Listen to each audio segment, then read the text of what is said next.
Asante sana. Asante Mheshimiwa Spika, asante Waheshimiwa wabunge.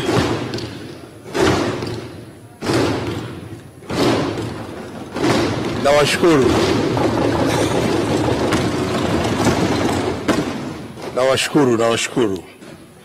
Mheshimiwa Spika, awali ya yote ninamshukuru Mwenyezi Mungu mwingi wa rehema kwa kutuwezesha kukutana katika siku hii muhimu ya kuhitimisha mjadala wa bajeti ya Ofisi ya Waziri Mkuu, taasisi zake na mfuko muhimu wa Bunge kwa mwaka wa fedha 2025-2026 tukiwa buheri wa afya. Mheshimiwa Spika, siku ya tarehe 9 mwezi huu nilipokuwa nawasilisha hoja hii, nilikupongeza sana ukiwa haupo. Nirudie leo kupongeza sana wewe mwenyewe binafsi kwa kazi mzuri unayoifanya kuliongoza bunge hili kwa weledi mkubwa na umahiri mkubwa. Watanzania wanajua, wana Mbeya nao wanajua. Mimi nikuombee kila laheri ili uendelee kutekeleza majukumu yako kwa tabia hiyo hiyo na weledi huo huo na umahiri ulionao. Mheshimiwa Spika, wewe pamoja na Mheshimiwa Naibu Spika kwa pamoja na wenyeviti wa Bunge wamefanya kazi mzuri kipindi chote cha miaka minne kuongoza bunge hili kwa umahiri mkubwa na weledi mkubwa. Wamesimamia mijadala kuhusu hoja mbalimbali na pia wamesimamia mjadala juu ya hoja ya bajeti ya Ofisi ya Waziri Mkuu, taasisi zake na mfuko wa Bunge kwa mwaka wa fedha 2025-2026. Nampongeza sana ndugu yetu Comrade Baraka, katibu wa Bunge, na watumishi wote wa Bunge kwa kazi mzuri ya kutoa huduma zinazowezesha bunge hili kutekeleza majukumu yake vizuri. Hongera sana, tunakushukuru sana Comrade Baraka. Mheshimiwa Spika, aidha nawashukuru na kuwapongeza wenyeviti na wajumbe wote wa kamati ya kudumu ya Bunge ya Utawala, Katiba na Sheria, kamati ya kudumu ya Bunge ya Bajeti, kamati ya kudumu ya Bunge ya Afya na Masuala ya Ukimwi, pamoja na kamati ya kudumu ya Bunge ya Ustawi na Maendeleo ya Jamii kwa michango yao. Ni ukweli usiopingika kwamba maoni pamoja na ushauri wao wakati wote umekuwa ukileta manufaa makubwa kwenye hoja ya Waziri Mkuu. Mheshimiwa Spika, namshukuru sana Mheshimiwa Dr. Doto Bashaka Biteko, mbunge, naibu waziri mkuu na waziri wa nishati, kwa usaidizi wake muhimu mzuri, na hakika yeye pamoja na Mheshimiwa William Vangimembe Lukuvi, mbunge, waziri wa nchi ofisi ya waziri mkuu, sera, bunge na uratibu, kwa pamoja na Mheshimiwa Ridhiwan Jakaya Mrisho Kikwete, mbunge, waziri wa nchi ofisi ya waziri mkuu anashughulikia kazi ya ajira, vijana na wenye ulemavu, wameendelea kutumikia vizuri ofisi yetu ya waziri mkuu na ushauri wao umeendelea kuleta maslahi mapana. Nitumie nafasi hii kumpongeza na kumshukuru Mheshimiwa Johari Hamza, mwanasheria mkuu wa serikali, kwa ushauri wake na miongozo yake ya kisheria ndani ya serikali yetu. Hakika mpaka sasa tunaendelea vizuri. Mheshimiwa Spika, lakini vile vile namshukuru Mheshimiwa Umi Nderiananga, mbunge viti maalum na naibu waziri wa nchi ofisi ya waziri mkuu anayeshughulikia sera, bunge na uratibu, kwa pamoja na Mheshimiwa Petrobas Katambi, mbunge wa jimbo la Shinyanga mjini na naibu waziri wa ofisi ya waziri mkuu, kazi, vijana, ajira na wenye ulemavu, na mawaziri wote wa sekta na naibu mawaziri kwa kuchangia hoja ya waziri mkuu wakati wa mjadala. Mheshimiwa Spika, kadhalika nawashukuru makatibu wakuu. Nianze na Dr. Jim Jonas ambaye ni katibu mkuu ofisi ya waziri mkuu, sera, bunge na uratibu, na Bi Mary Maganga, katibu mkuu ofisi ya waziri mkuu anayeshughulikia kazi, vijana, ajira na wenye ulemavu. Wameungana pamoja na naibu makatibu wakuu akiwemo Dr. James Kilabuko anayeshughulikia masuala ya sera, bunge na uratibu, na Bi Zuhura Yunus anayeshughulikia kazi, vijana, ajira na wenye ulemavu. Wakuu wa idara wote, taasisi zilizo chini ya ofisi ya waziri mkuu na wakala wa serikali kwa ushirikiano mkubwa na kujitoa kwao katika kufanikisha majibu ya hoja za ofisi ya waziri mkuu. Mheshimiwa Spika, kipekee ninawapongeza watumishi wote wa ofisi ya waziri mkuu, watumishi wa taasisi zote na ofisi ya Bunge kwa kujituma na kufanya kazi kwa weledi mkubwa kuanzia kipindi cha maandalizi ya hotuba bajeti hadi leo tunapohitimisha mjadala huu wa hoja ya waziri mkuu. Asante sana kwa kuifanya kazi yenu vizuri na kuifanya mwenendo. Asante sana. Mheshimiwa Spika, kwa dhati moyo wangu ninapenda kuwashukuru sana waheshimiwa wabunge wenzangu wote kwa michango yenu. Hoja na michango yenu imekuwa muhimu sana kwenye ofisi yetu, na kwa hakika inaakisi maeneo yote muhimu yaliyohitaji kuimarishwa zaidi katika swala zima la kuhudumia wananchi na kufanya uboreshaji kwenye utendaji wa serikali na namna kuishauri serikali.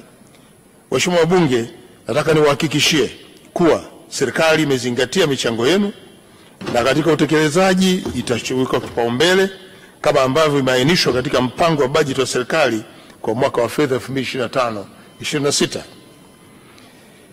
Wachangiaji, Mheshimiwa Spika, waheshimiwa wabunge 103 walichangia mjadala wa hoja ya waziri mkuu.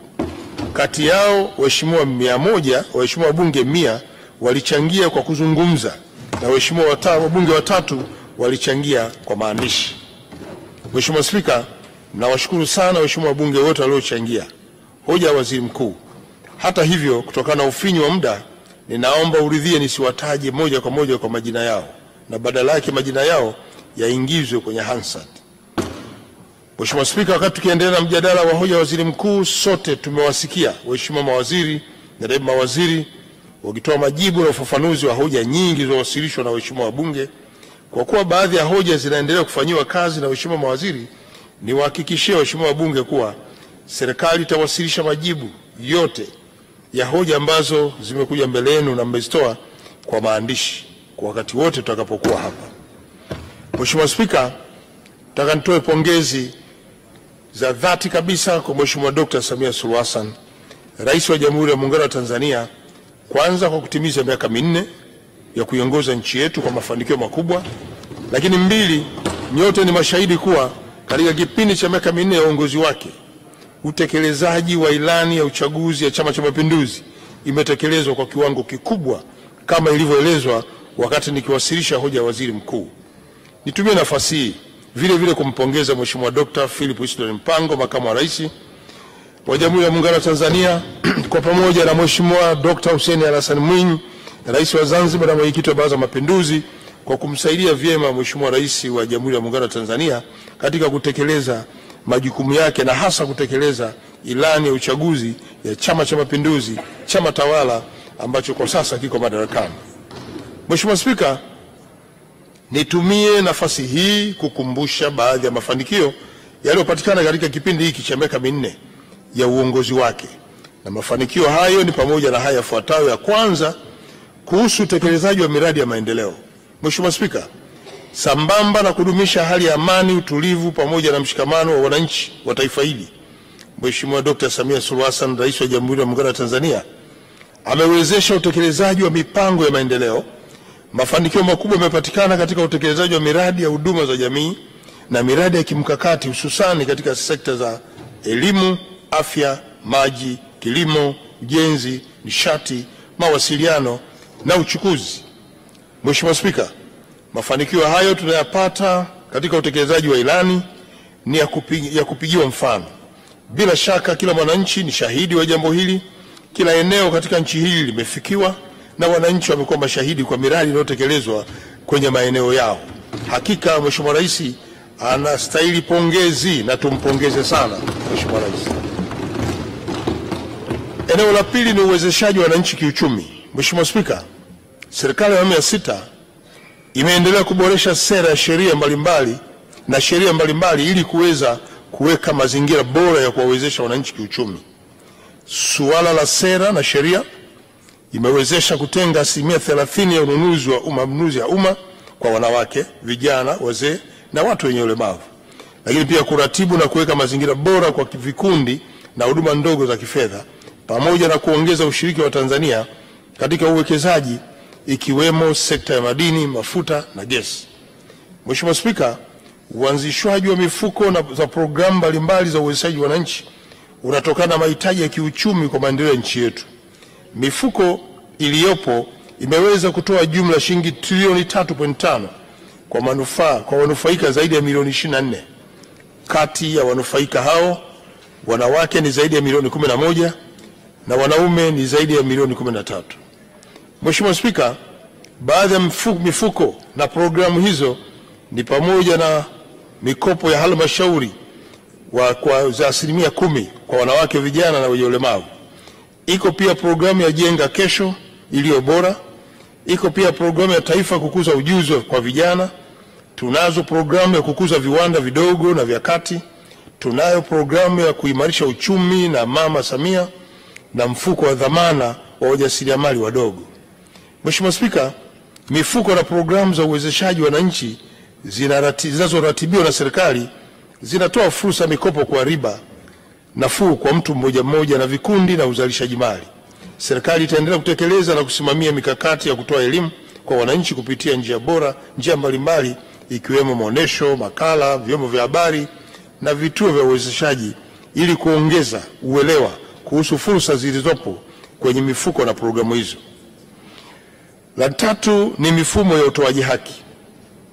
Mheshimiwa Spika, kama nilivyoelekeza kwenye hotuba yangu, Mheshimiwa Dr. Samia Suluhu Hassan, Rais wa Jamhuri ya Muungano wa Tanzania, amekuwa kinara katika kuboresha misingi ya utoaji haki hapa nchini. Aidha, ameimarisha mifumo ya utoaji haki hususani matumizi ya tehama kwenye taasisi za haki jinai. Mifumo hii imerahisisha upatikanaji wa taarifa kwa wakati, kupunguza gharama kwa wananchi wanyonge na wasiokuwa na uwezo wa kupata huduma za kimahakama, hasa walipo maeneo ya pembezoni. Na kwa wakati huu tunaendelea na mkakati wa huduma za kisheria zinazotolewa bure kwa Watanzania kote nchini. Mheshimiwa Spika, vile Mheshimiwa Rais ameongeza idadi ya waheshimiwa majaji wa Mahakama Kuu pamoja na mahakama za rufani. Ongezeko hilo linachangia moja kwa moja katika kupunguza mlundikano wa kesi na hivyo kurahisisha utoaji haki.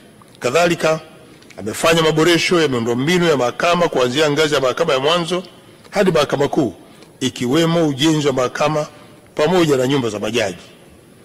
Mtakumbuka mnamo tarehe 5 mwezi huu wa 4 kwa mwaka huu 2025, Mheshimiwa Rais ameweka historia kwa kuzindua jengo la kwanza la makao makuu ya muhimili wa mahakama ya Tanzania kwa kipindi cha miaka 104 tangu kuanzishwa kwake. Uzinduzi huo ni mwendelezo wa dhamira yake njema ya kuboresha miundombinu ya mahakama hapa nchini. Eneo la 4 ni ukusanyaji wa mapato. Mheshimiwa Spika, nitumia fursa hii kumpongeza Mheshimiwa Dr. Samia Suluhu Hassan kwa mafanikio yaliyopatikana katika miaka 4 ya serikali ya 6 kwa kuimarisha ukusanyaji wa mapato. Ukusanyaji huo umewezesha utekelezaji wa miradi mbalimbali hapa nchini. Mathalan, katika kipindi cha mwezi Julai hadi Machi mwaka wa fedha 2024/25, Mamlaka ya Mapato Tanzania imekusanya kiasi cha shilingi trilioni 24.05, sawa na ufanisi wa 103.62 ya lengo letu. Aidha, makusanyo hayo ni ya kiwango cha juu kabisa kufikiwa na Mamlaka ya Mapato Tanzania kwa kipindi kama hicho tangu kuanzishwa kwake. Kiasi hicho ni sawa na ongezeko la 77% ikilinganishwa na kiasi cha shilingi trilioni 13.59 zilizokusanywa katika kipindi kama hicho kwa mwaka wa fedha wa mwaka 2020/21. Mheshimiwa Spika, ufanisi katika makusanyo uliofikiwa ni matokeo chanya ya kutekeleza kwa vitendo maagizo na maelekezo ya Mheshimiwa Rais ya kuboresha mazingira ya ulipaji kodi. Serikali inawapongeza walipa kodi nchini kwa kutimiza wajibu wenu kwa kulipa kodi stahiki kwa wakati bila shuruti na kuendelea kuunga mkono kizalendo juhudi za serikali za kuleta maendeleo nchini, kwani kodi yetu ndio maendeleo yetu. Pongezi nyingi kwa wafanyakazi. Mheshimiwa Spika, ni dhahiri kuwa wafanyakazi wamekuwa na mchango mkubwa katika maendeleo ya taifa letu.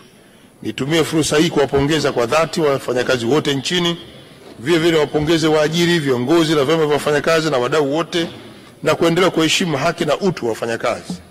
Mheshimiwa Spika, napenda kutumia nafasi hii kuhakikishia kuwa serikali itaendelea kushirikiana na shirikisho la vyama vya wafanyakazi Tanzania TUCTA, vile na chama cha waajiri Tanzania ATE, katika kuhakikisha kuwa msingi ya haki ya wafanyakazi inazingatiwa. Serikali itaendelea kuhakikisha kwamba wafanyakazi wataendelea kupata stahiki zao kwa mujibu wa sheria, kanuni na taratibu zilizopo. Hili linazungumzwa kwa sababu mafanikio yote ya serikali yanatokana na kazi kubwa inayofanywa na wafanyakazi hawa kwenye sekta ya umma na sekta binafsi. Mheshimiwa Spika, kwa sasa tunafanya maandalizi ya maadhimisho ya siku ya wafanyakazi duniani almaarufu Mei Mosi, yatakayofanyika siku ya tarehe 1 mwezi wa 5, ambayo yanafanyika kila mwaka, na mwaka huu maadhimisho haya kitaifa yanatarajiwa kufanyika mkoani Singida. Maadhimisho hayo si tu kielelezo cha mshikamano na heshima kwa wafanyakazi, bali pia yanadhihirisha dhamira ya dhati ya kuhamasisha utoaji haki za wafanyakazi, ustawi, mazingira bora ya wafanyakazi, lakini pia kupokea changamoto za wafanyakazi kupitia maandamano watakayopita mbele ya mgeni rasmi. Mheshimiwa Spika, nitoe wito kwa wafanyakazi wote nchini kuendelea kufanya kazi kwa bidii, weledi, maarifa, uadilifu na kwa moyo wa kujituma katika kuwapokea, kuwasikiliza na kuwahudumia wananchi kwa wakati. Hivyo nawatakia kila laheri katika kuadhimisha siku ya wafanyakazi duniani. Mheshimiwa Spika, naomba nizungumzie ajenda mbili zilizoko mbele yetu kwa sasa. Ya kwanza, matumizi ya nishati safi. Sote tunafahamu kuwa rais wetu wa Jamhuri ya Muungano wa Tanzania amekuwa kinara kuhamasisha matumizi ya nishati safi ya kupikia. Jitihada zake na hatua mbalimbali anazochukua zimeongeza hamasa kwa nchi yetu katika matumizi ya nishati safi. Hakika anastahili pongezi kwa maono yake, na sasa tuko kwenye kampeni ya kuhakikisha kwamba Watanzania wanabadilisha matumizi kutoka nishati chafu kwenda nishati safi ya kupikia. Tulianza na taasisi na sasa tunaenda mtu mmoja mmoja. Kufikia mwaka 2033 ni matarajio yetu kwamba Watanzania wote watakuwa wanapikia nishati safi kwa 80%. Tumeshuhudia waheshimiwa wabunge mkishiriki katika kuhamasisha na kugawa mitungi ya gesi ya kupikia kwa wananchi kwenye maeneo yenu. Hongereni sana waheshimiwa wabunge kwa jitihada hizo za kuhamasisha wananchi kutumia nishati safi ya kupikia. Mheshimiwa Spika, katika ziara nilizozifanya maeneo mbalimbali nchini, nimeshuhudia baadhi ya taasisi zikitumia nishati safi ya kupikia kama ilivyoelekezwa na serikali. Hata hivyo, taasisi nyingine hazijatekeleza maelekezo hayo. Hivyo nitumie nafasi hii kusisitiza taasisi zote zenye kuandaa chakula cha watu zaidi ya 100 kuhamia kwenye matumizi ya nishati safi ya kupikia. Na nitumie nafasi hii ya bunge lako tukufu kuwakumbusha wadau wote, ikiwemo wizara za kisekta, taasisi za umma, tawala za mikoa na mamlaka ya serikali za mitaa, sekta binafsi na Watanzania wote kuendelea kushiriki kikamilifu katika utekelezaji wa mkakati wa matumizi ya nishati safi ya kupikia. Lakini vile vile taasisi za serikali zihakikishe matumizi ya mapato yanayotokana na uvunaji wa miti, usafirishaji na biashara misitu yanaelekezwa katika kufanikisha mkakati huu wa uhifadhi wa mazingira. Na kwa upande mwingine, Mheshimiwa Spika, nitoe wito kwa wananchi kuendelea kuunga mkono jitihada za serikali za kuhamia kwenye matumizi ya nishati safi. Ajenda ya pili, maandalizi ya uchaguzi mkuu, ambayo Mheshimiwa Spika, Tume Huru ya Taifa ya Uchaguzi imekwisha kamilisha uboreshaji wa daftari la kudumu la wapiga kura awamu ya kwanza katika mikoa yote 31 ya Jamhuri ya Muungano wa Tanzania. Nitumie nafasi hii kuwapongeza Watanzania, hakika wamejitokeza kwa wingi kwenye zoezi hilo kwa ajili ya kujiandikisha na kufanya maboresho ya taarifa zao. Mheshimiwa Spika, katika kuendelea na maandalizi hayo, tume inatarajia kufanya uboreshaji wa daftari la kudumu la wapiga kura kwa awamu ya pili mwezi Mei. Hatua hiyo itaenda sambamba na zoezi la uwekaji wazi wa daftari kwa ajili ya kuwawezesha wapiga kura ambao wameandikishwa kukagua sasa taarifa zao kwenye kuta za matangazo. Hivyo basi, nitoe rai kwa Watanzania waliopitiwa na zoezi la awamu ya kwanza kutumia na fursa hiyo kwenda kujiandikisha na kuboresha taarifa zao awamu ya pili pindi tume itakapotangaza. Na wasisitiza wapiga kura ambao wameandikishwa tayari waende kwenye vituo katika kuhakiki majina yao kwa madaftari ambayo wameweka wazi. Tume imekamilisha maandalizi ya kanuni za uchaguzi wa rais, wa bunge na madiwani kwa ajili ya uchaguzi wa mwaka huu 2025. Kanuni za maadili ya uchaguzi za mwaka 2025 na maelekezo mbalimbali ya uchaguzi yametolewa. serikali itaendelea kuhakikisha kuwa kuna hali ya usalama, amani, utulivu na uwazi na haki katika kipindi chote cha uchaguzi mpaka siku ya kupigaji kura. Mheshimiwa Spika, naomba sasa nijibu hoja chache ambazo zimejitokeza na ambazo hazikuguswa na waheshimiwa mawaziri. Ninatambua kuwa waheshimiwa wabunge wametoa hoja nyingi na zote ni za umuhimu kwa maslahi mapana ya taifa letu. Hoja nyingi zimetolewa ufafanuzi na waheshimiwa mawaziri na mawaziri wakati walipokuwa wanachangia hoja zao. Kutokana na ufinyu wa muda, baadhi ya hoja za waheshimiwa wabunge zitajibiwa kwa maandishi na nyingine zitatolewa ufafanuzi na waheshimiwa mawaziri wakati watakapokuwa wanawasilisha bajeti zao za wizara zao, ambako pia na wao watawajibika kujibu hoja mbalimbali pamoja na zile ambazo hazikupata nafasi kujibiwa kupitia hotuba yangu hapa. Mheshimiwa Spika, naomba nitoe maelezo juu ya utoaji wa fedha kwa wakati, fedha ambazo zinaenda kufanya maendeleo na matumizi mengine na kuwezesha wizara, taasisi na idara ya serikali kutekeleza majukumu yake kwa ufanisi. Mheshimiwa Spika, serikali yetu imeendelea kutoa fedha ili kuwezesha utekelezaji wa miradi ya maendeleo na matumizi mengine. Sote tumeshuhudia utekelezaji wa miradi mbalimbali kutokana na fedha zilizotolewa kwenye maeneo yetu ya uwakilishi. Hivyo nilihakikishia bunge lako tukufu kuwa kulingana na mpango kazi, serikali itaendelea kutoa fedha kwa ajili ya utekelezaji wa miradi ya maendeleo, na tukiwa tumebaki na miezi mitatu ya kukamilisha bajeti yetu, tutahakikisha robo hii mwaka iliyobaki tunamaliza kupeleka fedha kwenye mahitaji kulingana na mahitaji ya wizara hizo. Eneo la pili, juu ya uharibifu wa miundombinu ulioharibika kutokana na mvua. Mheshimiwa Spika, kama nilivyoeleza kwenye hotuba yangu kuwa nchi yetu imepata athari kubwa kutokana na mvua kubwa za El Nino na kimbunga Hidaya. Athari zilizojitokeza ni pamoja na vifo, majeruhi, upotevu na uharibifu wa mali pamoja na miundombinu hususan barabara, madaraja na makaravati. Mheshimiwa Spika, serikali ilichukua hatua mbalimbali ya kurejesha hali ya miundombinu hiyo iliyoharibika ili huduma nyingine ziweze kuendelea. Hatua hizo ni pamoja na kutafuta fedha za dharura, kuweka mfumo wa matunuzi na kutafuta wakandarasi na kuanza ujenzi wa miundombinu iliyoharibika katika mikoa yote hapa nchini. Serikali ilitoa bilioni 72.15 kwa ajili ya kurejesha miundombinu kwa dharura. Vile vile imetoa shilingi bilioni 868.56 kwa ajili ya ujenzi wa miundombinu ya kudumu kwenye wilaya 139 za Tanzania bara ambazo miundombinu yake iliharibiwa kabisa. Miundombinu hiyo inajumuisha madaraja 63, barabara zenye urefu wa kilomita 827, mitaro yenye urefu wa kilomita 84 pamoja na makaravati 225 yamefanywa marekebisho. Mheshimiwa Spika, hivi karibuni tumeshuhudia mvua kubwa kwenye mikoa mbalimbali hapa nchini. Mvua hizo zimesababisha athari kwenye miundombinu ikiwemo barabara ya Dar es Salaam hadi Lindi. Miundombinu hiyo ni pamoja na daraja la dharura lililopo kwenye barabara ya mchepuko katika eneo la Somanga ambapo daraja jipya linajengwa. Mheshimiwa Spika, napenda niwafahamisha Watanzania na waheshimiwa wabunge wote wakiwemo wabunge wa mikoa ya kusini kwa ujenzi wa daraja jipya la Somanga ambalo litakuwa na urefu wa mita 60 pamoja na barabara unganishi ya kilomita 1.7 unaendelea vizuri na haujaathirika. Hadi sasa mkandarasi amekamilisha ujenzi wa nguzo 27 kati ya 43 wa daraja hilo, na kwa ujumla mradi umefikia 38% ya utekelezaji na unatarajiwa kukamilika ifikapo Septemba 2025. Na kwa mujibu wa mkataba, madaraja mengine yanayopitiwa na mikondo ya maji kama vile Matandu, Mavuji na Kiu na Mtombo Mkuru yana wakandarasi.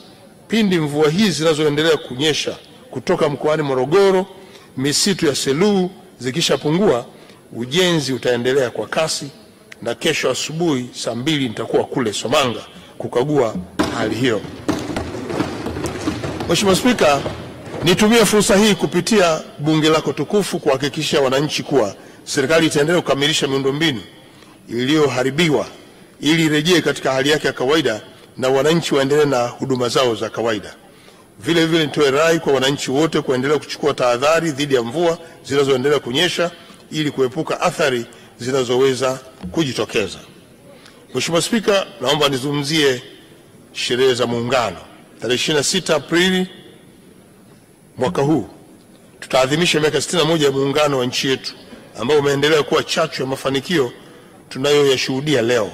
Nchi yetu iliungana pamoja na viongozi wetu shupavu, yani hayati Mwalimu Julius Kambarage Nyerere na hayati Sheikh Abeid Aman Karume, kuona haja ya kuliunganisha taifa letu ili kuweza kuipata Tanzania yenye nguvu tunayoiona leo. Mheshimiwa Spika, maadhimisho mwaka huu yatakuwa na kauli mbiu miaka 61 ya Jamhuri ya Muungano wa Tanzania.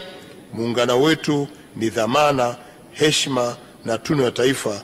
Shiriki uchaguzi mkuu mwaka 2025.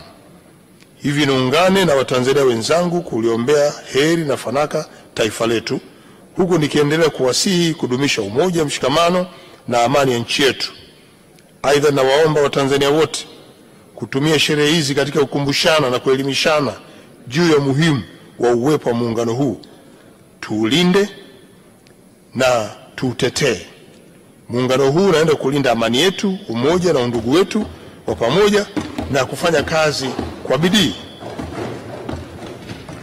Michezo. Mheshimiwa Spika, nchi yetu imeendelea kupiga hatua katika medani za michezo kwa kuweza kufuzu katika mashindano mbalimbali ambayo yameijengea heshima nchi yetu. Kupitia uwekezaji uliofanywa na mwanamichezo nambari 1 nchini, Mheshimiwa Dr. Samia Suluhu Hassan, Rais wa Jamhuri ya Muungano wa Tanzania, umeziwezesha timu zetu za taifa kufuzu katika mashindano mbalimbali. Mheshimiwa Spika, niipongeze wizara yenye dhamana na michezo, Baraza la Michezo Tanzania na vyama vyote vya michezo nchini kwa kusimamia maono ya Mheshimiwa Rais. Maono hayo yamewezesha timu za taifa kufuzu na kushiriki mashindano mbalimbali kama ifuatavyo. Taifa Star imefuzu AFCON 2025.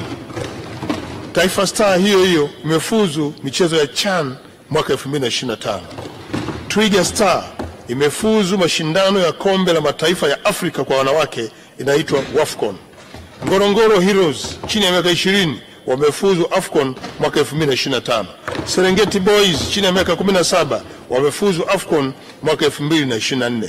Timu ya taifa ya mpira ufukweni imefuzu BSCFCON mwaka 2024 kushiriki mashindano Fusto ya wanawake yanayofanyika nchini Morocco na kufuzu kwa timu ya taifa ya cricket chini ya miaka 19 katika mashindano ya kombe la dunia. Tujipongeze wenyewe kwa manufaa tokea haya. Haya ni mafanikio makubwa sana kwa nchi yetu. Sote tunapaswa kujivunia hatua hii na kuendelea kumuunga mkono rais wetu ambaye ameonyesha nia thabiti ya kuhakikisha kwamba taifa letu linapata heshima kupitia michezo. Mheshimiwa Spika,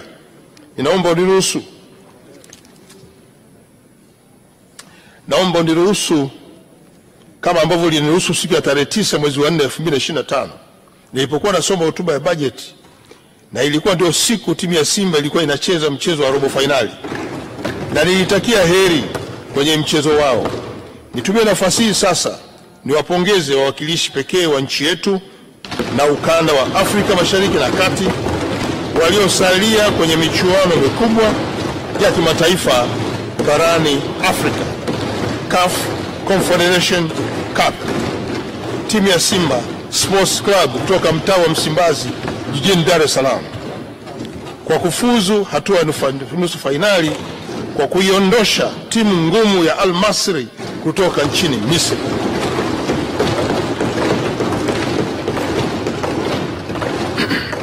Mheshimiwa Spika, kipekee kabisa ambapo nimpongeze mlinda mlango wa Simba Moussa Pin Kamara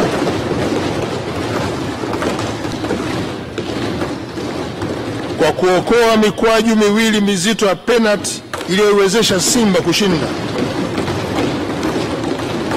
Naipongeza sana timu ya Simba kwa ushindi huo na tunawatakia heri katika mechi inayofuata ya nusu fainali, na nina imani mtafika hatua ya fainali na hatimaye kutoa ubingwa kwa mara ya kwanza kwa kauli mbiu iliyosema hii tutavuka. Na sasa kauli ya kuingia nayo kwenye mashindano ya nusu fainali inasema hatuishii hapa. Hiyo ndio kauli mpya.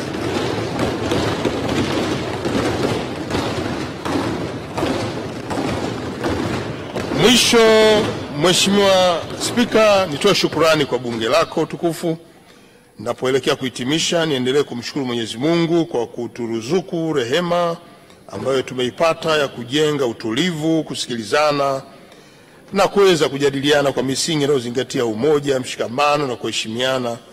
Bunge hili limetia fora, limejenga heshima na limejijengea historia kubwa ya kuweza kujadili masuala mbalimbali ya kitaifa kwa mashauriano makubwa, kwa heshima ya hali ya juu na kuhakikisha kwamba taifa letu linasonga mbele. Mheshimiwa Spika, kipekee nirudie tena kukushukuru na kupongeza wewe mwenyewe Mheshimiwa Spika, Mheshimiwa Naibu Spika, pamoja na wenye viti wa bunge kwa kusimamia vyema majadiliano na hoja hii, katibu wa bunge na watumishi wa bunge kwa huduma mzuri, lakini na waheshimiwa wabunge wenyewe kwa michango yenu, kwa kuishauri serikali na serikali pia kupitia mawaziri na mawaziri na watendaji wetu ndani ya serikali kwa kupokea ushauri na kutekeleza vilivyo na hatimaye kuifanya serikali iwe kuwa serikali pendwa. Hakika usimamizi wa miongozo yenu imeweza kuhitimisha mjadala huu.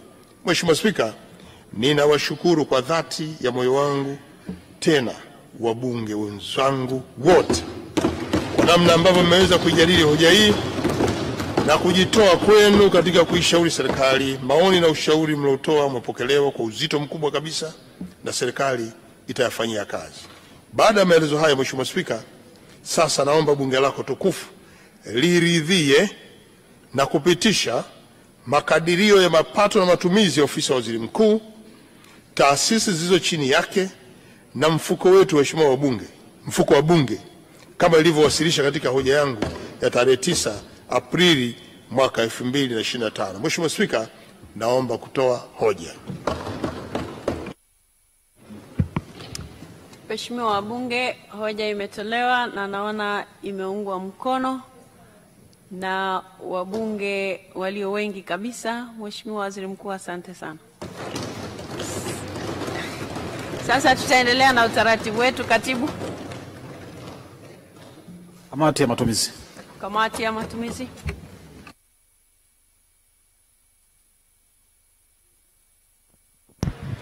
Naam, sasa kinachofuatia mtazamaji wa Bunge TV ni kamati ya bunge zima, ambapo bunge zima sasa litakaa kama kamati kwa ajili ya kupitia kifungu kwa kifungu cha hotuba ya makadirio ya mapato na matumizi ya ofisi ya waziri mkuu, na alama muhimu ya bunge siwa inawekwa mahali pake ili kutoa nafasi sasa kwa bunge kukaa kama kamati na kuendelea kujadili kifungu kwa kifungu. Kumbuka tu, kabla ya kufikia hatua hii, Waziri Mkuu Kassim Majaliwa amejibu hoja mbalimbali zilizotolewa na wabunge na kuhakikishia kuwa maoni na mapendekezo ambayo ameyatoa basi serikali imeyasikia na itayafanyia kazi. Sasa karibu tuende pamoja katika hatua ya kamati ya bunge zima kwa ajili